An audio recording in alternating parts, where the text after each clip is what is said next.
We're faced here in BC with a government that is not listening to the public, and it's not paying us any attention at all.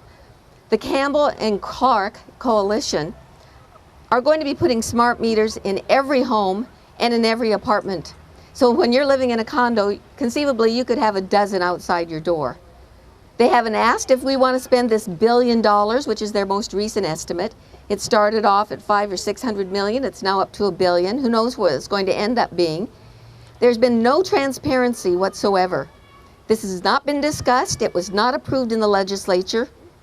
This is not, it has nobody looking to see if it has any cost-benefit analysis. Usually, the BC Utilities Commission gets involved in these things. But last year, under the Clean Energy Act, they snuck in the right to exempt any major project they want to from any oversight, and the smart meter program is one of them. So $1 billion is going to be spent. No one is looking at who's getting that money. Now, as far as I'm concerned, this is good for Campbell's buddies, but it's not very good for us. My main issue with the smart meter program is the $1 billion expenditure that's not being reviewed by the BC Utilities Commission. It strikes me that if I had $1 billion to spend, I would use it on retrofits for existing housing stock to ensure that we were genuinely conserving energy, not providing $1 billion to BC Liberal insiders to pad their pockets with massive contracts. If they're bound and determined to spend $1 billion for conservation, and I'm for conservation, it's just that the smart meters are not going to conserve anything, especially our money. But if they want to spend $1 billion on conservation, let's do it right. Let's get funds out there so people can insulate their homes better. Put solar panels on the roof and buy better furnaces. And in addition, we'll get some jobs here in BC. We take the position that this is the most momentous and horrific change that we could have contemplated in what was to be a green initiative. And it was sold to a lot of the environmental groups as being a green initiative. In actual fact, it saves no energy whatsoever. In fact, quite the reverse. 80% of Ontario Hydro customers, where this is now in place, are finding their bills have suddenly mysteriously gone up. One of the private companies is now refusing to put in something like 170,000, I'm not sure of the exact number, of meters in various households because this system is not working. It's not saving energy, it's making people sick, it's robbing us of privacy. Part of the $45 trillion worldwide smart bubble, as the economists call these things, is to make you have all of your appliances be wireless ready, so that you have a transmitter in your stove, a transmitter in your washer, dryer, etc. Everything, your toaster, they're all talking to each other and the meter. And this is called interoperability. And this is supposed to be green, but it's not green because it's irradiating all of your entire environment, as is the meter. The meters are being able to be detected for many, many meters away with serious levels of radiation. And in addition to this, of course, there are the many, many collector antennas that are now having to pick up the signal in a two-way exchange between your meter and the grid. And so this is all very harmful in terms of human health. It's very stupid in terms of economics. It saves no money. It's smart only for the corporations that are forcing this on people. This is a non-democratic rip-off of our democratic right to choose a safe environment. I have been in an uproar, emotionally and physically. I have read over 1,000 articles on the internet, websites, newspaper articles, people's comments to articles. It's very disturbing. The more I find out, the more afraid I am. If this goes through, even though we live in a house on 1.6 acres, my whole neighborhood will be filled with the radio frequencies from the meters. Downtown Ganges, all of Salt Spring, Victoria, Brentwood Bay, where I go to visit my mom, I can't get away from it. Most people will not know when they're being exposed until they get sick. I believe that there's many people suffering from RF exposure and they don't even know it. If you don't have a little RF meter, you don't know why you get heart palpitations sometimes. You don't know why your blood sugar drops sometimes. you don't know why you get a headache in some places. Myself, I get a very, very serious virus that gets triggered when I'm overexposed, and I live my life trying to move away from people's Wi-Fi. I can no longer attend my classes at University of Victoria because of Wi-Fi. What we need to understand is that every single source of wireless radiation is the same danger. WHO has just announced, as you know, everybody's heard it on the news, that they've now accepted EMF from cell phones, RF, which is radio frequency from cell phones, contributes possibly to cancer on the same level, as Walter was saying, as DDT. So does our Wi-Fi, so does our cordless phone, and so does the smart meter. We don't need an additional source of radiation. There will be smart meter radiation, and in addition, every single neighborhood will have a neighborhood WiMAX tower that will expose you for many, many, many meters. I don't want to accept a loss of use of any of my house. I don't want to accept a loss of use of any of my property. I want to be able to walk down my street without getting sick, and I don't want to be worrying about my friends and family sleeping unknowingly by their smart meter. This is a human rights issue. My home, my 4 acres, is a sanctuary for pollinators, red-listed animals, including frogs, newts, salamanders, mason bees, bumblebees, etc. I have an organic orchard. I have a pond with rainbow trout. My home, my 4 acres, is a sanctuary. We're not just talking about smart meters on the wall of your house. If this was all done with fiber optics, like the new Google cities that they're rolling out, like Kansas City, where they wired the entire city, the cities have fiber optic. Not only is it buried and protected from weather, it is protected from hackability. The radiation stays within the glass wire. It does not go into the air. This is not a democracy. Now, when they started doing this, they knew that there was not going to be any benefit. They knew from looking at places where this has happened already. In Ontario and in California, people already were saying there's no cost savings, there's no energy savings. So why did they do it? McGinnis himself said last September that in Ontario there was no benefit to it. And in BC, what they're saying here now is it's going to take 20 years to recover the cost. Well, that's their estimate. What will it really be? And guess what? Guess how long the life expectancy for a smart meter is? 20 years. So we'll be perpetually paying for these things. Is this a democracy? Humans are animals. We are part of the natural world. Our biological systems run on electrical and chemical responses from our brain. Our brain is electrical. It tells the rest of our body what to do. Humans are not separate from nature. We are the same as the disappearing bees. We are the same as the red-listed flora and fauna. Get with it. We are not separate from this planet. It is the only planet, the only home we have. First, this is Rich Coleman speaking in the legislature to my question on your behalf on this technology. He said the following. First of all, there is an opt-out program. People will have the opportunity. We will work with them. People will have who have legitimate concerns as they're doing with the program now, will be taken to the bottom of the list and not be installed immediately. So that's a short-term measure. I've been tabling petitions. People have been coming to my office with these questions. I'll be happy to advise people that it will be taken care of. The minister will forgive me if I probe a little deeper into what he characterized as legitimate concerns. How do the minister and the corporation plan to determine what is legitimate and what process is going to be in place? Is there going to be an ombudsman position within the organization that can review customers when they come forward? What's the plan for dealing with them? I have to confess that Mr. Coleman got vaguer at that point in time. 2 minutes on a cell phone, you've broken the blood-brain barrier. When the blood-brain barrier is open, whatever viruses are out there circulate. Whatever's in your bloodstream circulates. This is how people get sick. It is cumulative. Our children are growing up with wireless. They're growing up as experimental guinea pigs in school with Wi-Fi. It's like putting them inside a microwave oven and putting it on cook. I would like you to take a look at the left side of my face. That is after the effects of 2 operations to remove what's usually called a brain tumor, an acoustic neuroma. Now, my exposure to microwave radiation was 30 years ago, or 40 years ago now.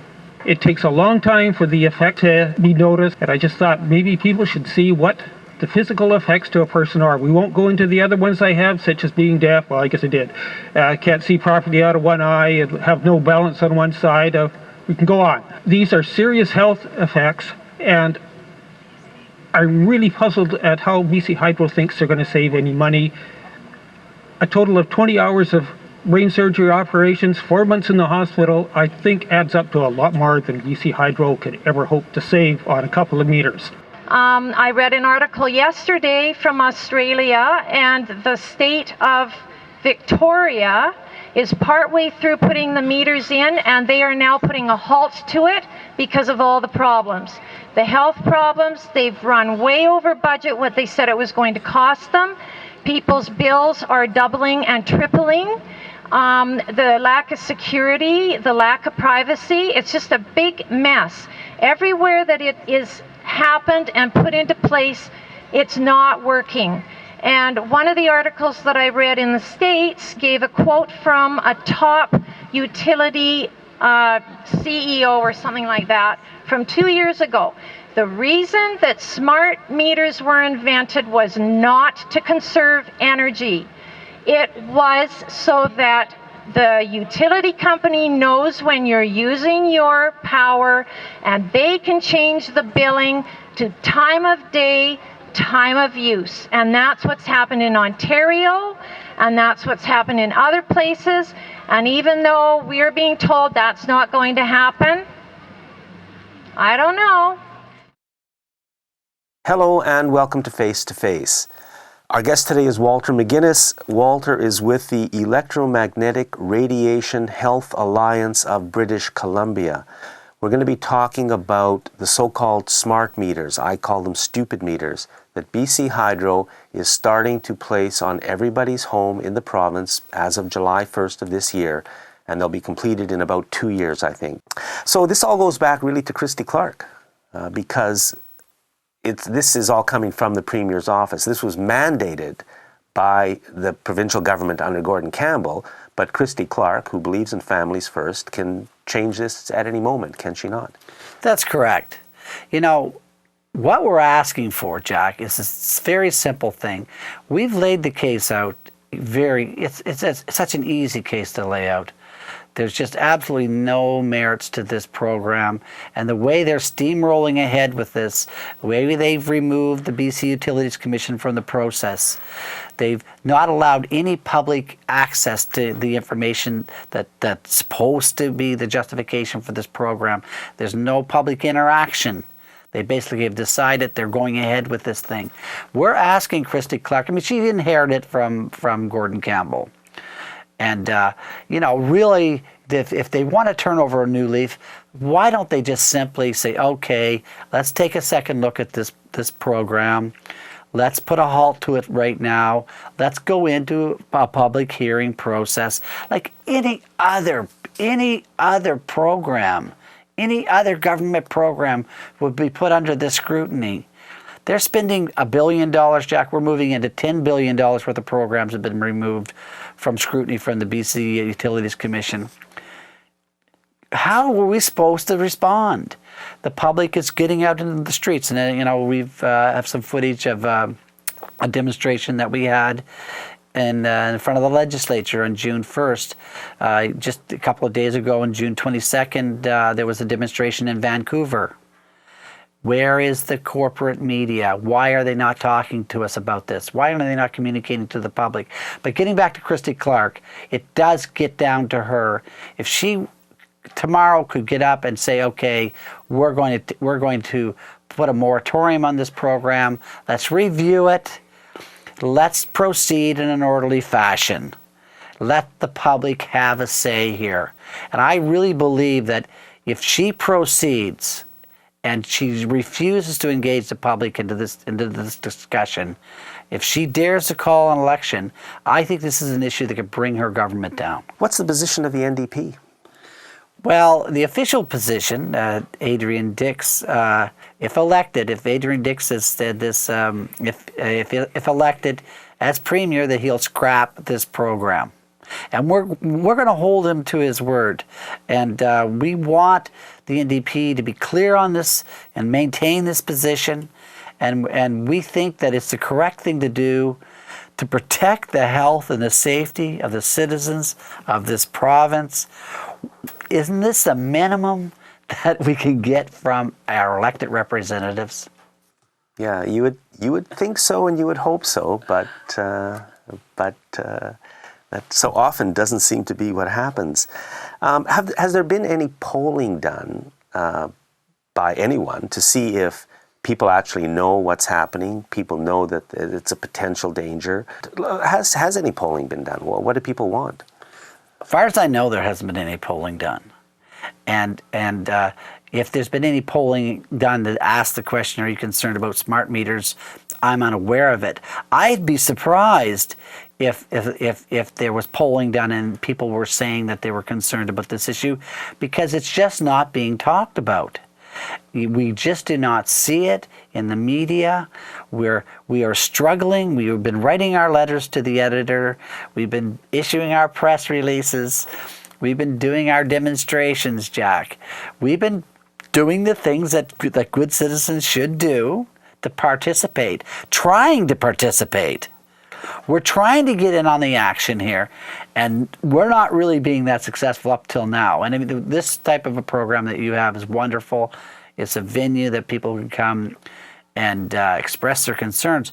But, we're just desperately asking to be included into this process.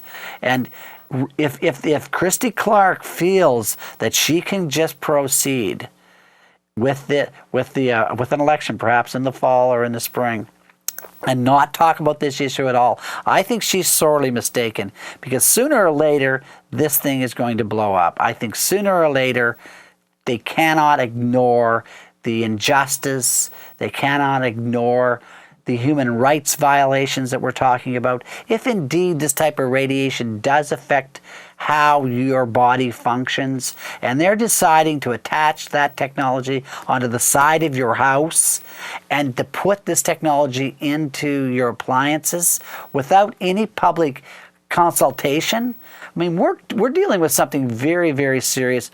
If the public finds out, the longer it takes for them to find out, I think the worse it's going to be for the people who made these decisions. So I think they should just do the right thing. Just simply slow this process down and look at the technology. There's safer ways to do this. You can transmit information over phone lines. You don't have to do this wirelessly. And better still, you can transmit this information through fiber optic cable, which is not such a futuristic idea. There are towns and cities that are being hardwired for fiber optic cable.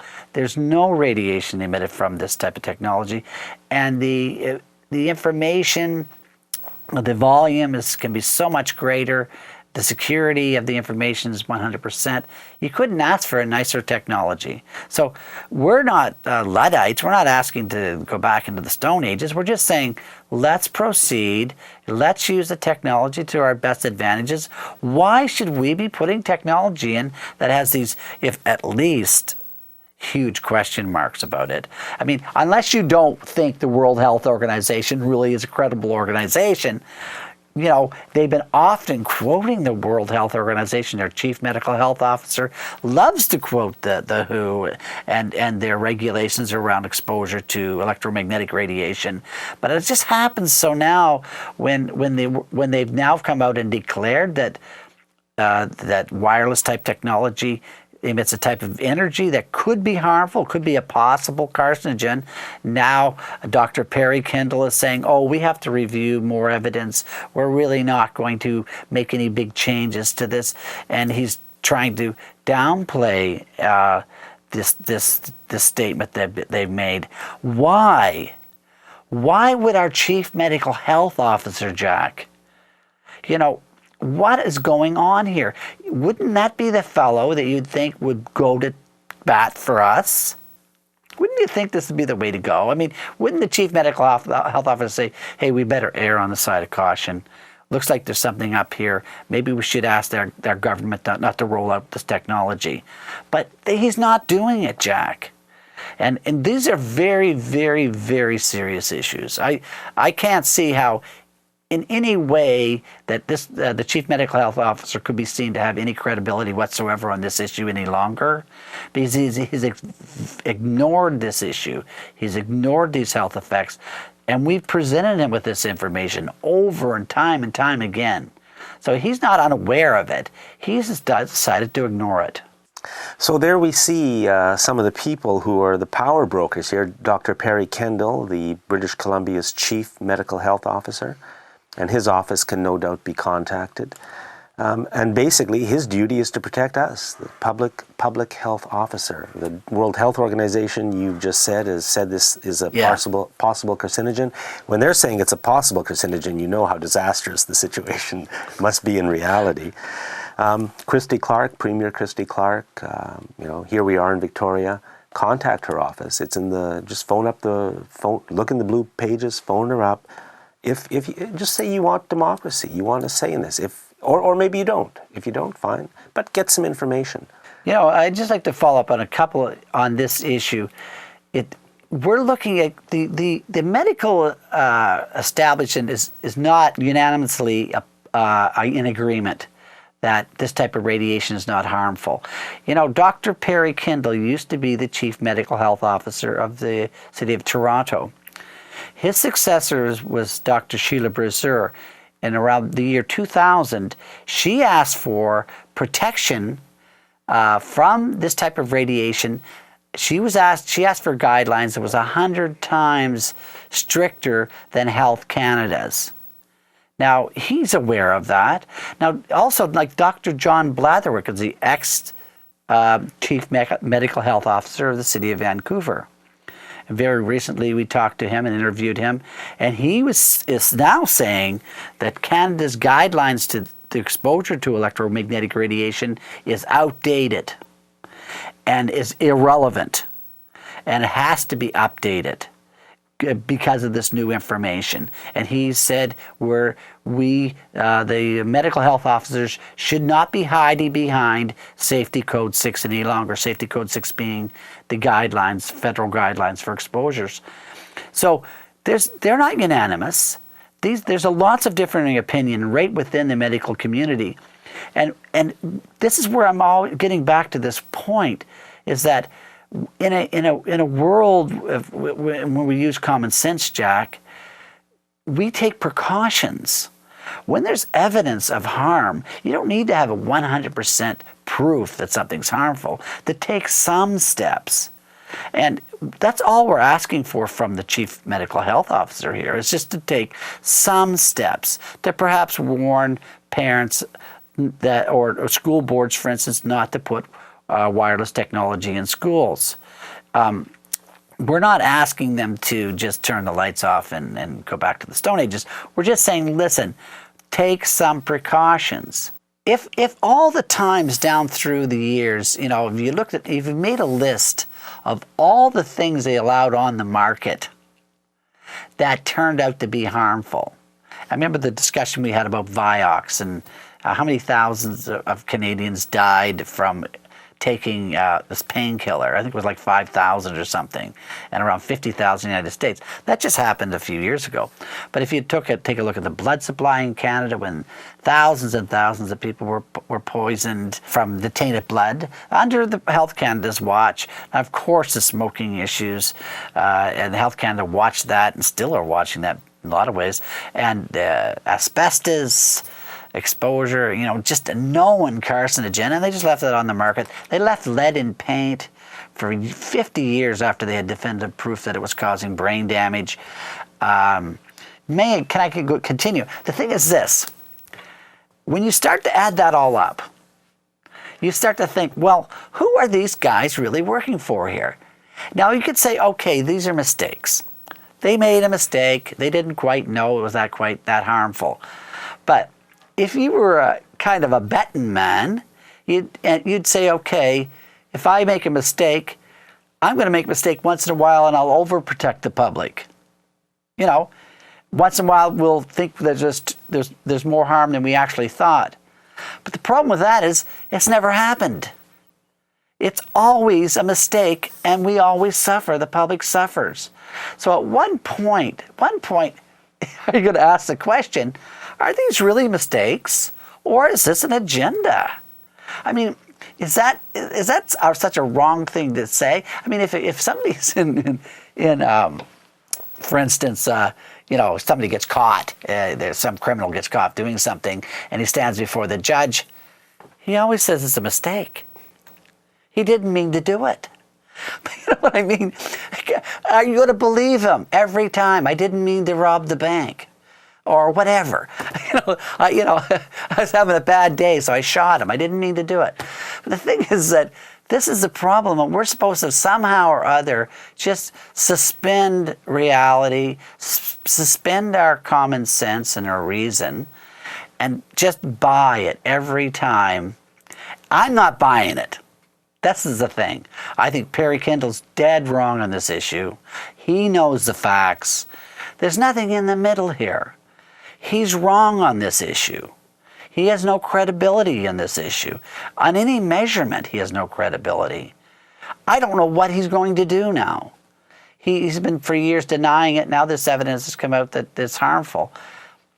You know, we're into this situation here where we can no longer rely on people like Perry Kendall to protect us. And Perry Kendall, again, being the British Columbia Public Health Officer. He's the Chief Medical Health Officer of the province of British Columbia. It's a sad state of affairs, ladies and gentlemen. A sad state of affairs. I mean, not only for the health issues, but for our democracy and everything else. It's just like we're just a joke. Well, in the end, look, we're getting back to, we're taking out action as citizens, okay?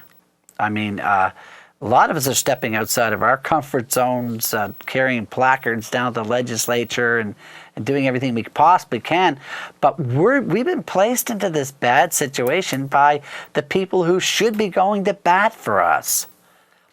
And, you know, when you have Christy Clark inheriting the Campbell regime's policies, she doesn't have to do all this nasty work that he was doing. She can turn this around. And, you know, she can make that decision. And that's what we're asking for. You know, just simply give us a chance here. You know, we're just asking for some simple information, some factual information to be able to make some decisions, and they're just not giving it to us. That's where we're at, folks, and it's a very important issue. Thank you very much for watching Face to Face.